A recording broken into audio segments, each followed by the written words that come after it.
26 here, just with tips and tips and hobbies. And we've got a new tool here for gunsmithing and putting scope rings and mounts on. And it's called the Fat Wrench. Okay, it's a very good tool.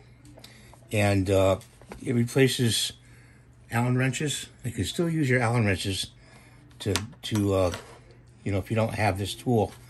But this tool is pound per inch. And we want to set this by turning it this way, clockwise. We want to set it to 20. And see, it's set to 20 right there. Okay, just below 20. And we're going to take a corresponding bit and put it in the tool. And we've got this mount here. We turn it clockwise. Hear the click? That is now set at 20 pounds. We can pull it out. Do the second one. Okay. Hear the click? That's set at 20 pounds. And afterwards, you take the bit out, put it back in here, and then you turn this counterclockwise and take the pressure off the spring.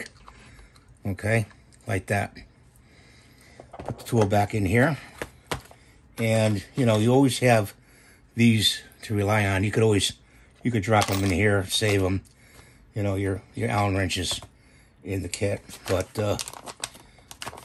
that's, you know, the Fat Wrench. It comes with instructions. And if you have any questions or comments, leave them, you know, down below. I will also leave a link to Amazon to this kit so you can buy it. And thanks for watching. Have a great day. Rate and subscribe. And we'll see you in the next video. Bye for now.